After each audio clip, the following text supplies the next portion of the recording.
Back in East Africa, you see, for decades now, if you put a Kenyan bank into receivership, it is basically the same thing as pronouncing a death sentence upon it. The all never came back until April this year, when Chase Bank resumed operations after having been put into receivership.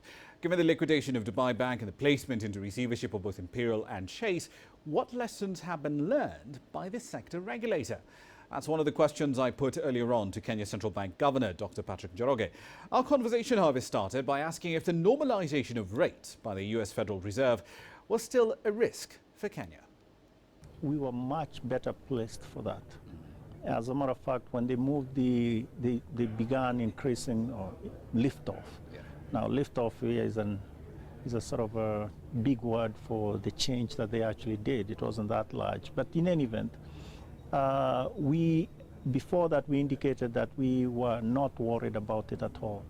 Reason being is we had already we had differentiated ourselves from other economies by making it very clear the channels were not that strong to us. You know, the links to our economy were weaker, and secondly, we had enough policy buffers to accommodate any change.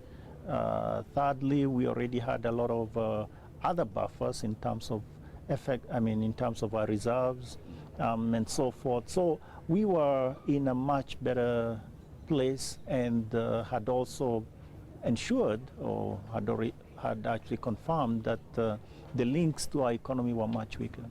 Let's talk about bank supervision, if we may. The last 18 months have been pretty interesting, for lack of a better word. Dubai Bank, of course, going into liquidation, Imperial Bank following swiftly, Chase Bank, of course, also got into a bit of trouble, but now it's in KCB's hands. Looking back, based on the decisions that you made, especially with regard to Imperial Bank and Chase Bank, are there any things you could have done better, more efficiently in responding to those specific problems? Oh yeah, hindsight is always 20/20, as Absolutely. you say, right? Yeah. Maybe taking it in, sort of like in stages. You see, there is a lot of, I would want to call it armchair refereeing, that goes on. And I would say, yes, still the question is valid, but still it's important to be a bit more careful because not all the information will be out there. And not all of it. There are certain things that will only be public years from now for obvious reasons. In terms of the specific decisions, the decisions about putting Imperial Bank in receivership, I've gone back to that decision 1,000 times, and it always comes out the same way. Even knowing what we know now, with the 2020 hindsight, that decision remains as the best decision we made in that context. So that is straightforward. I think the issue for me would have been is more sort of working with the shareholders, who have really been sort of a stumbling block in this.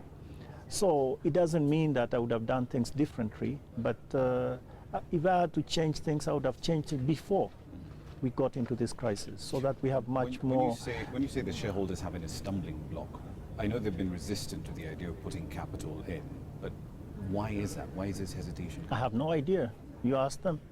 I mean, surely they must tell you something when you tell, because you made it pretty clear, look, we want this bank back up.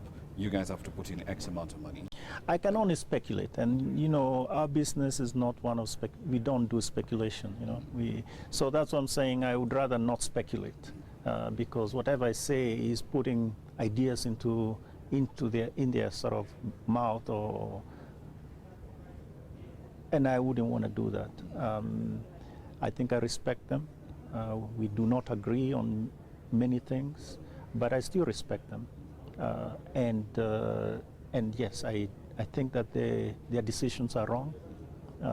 I think we have a clear sense of what needs to be done, and they've not been willing to step up for whatever reason.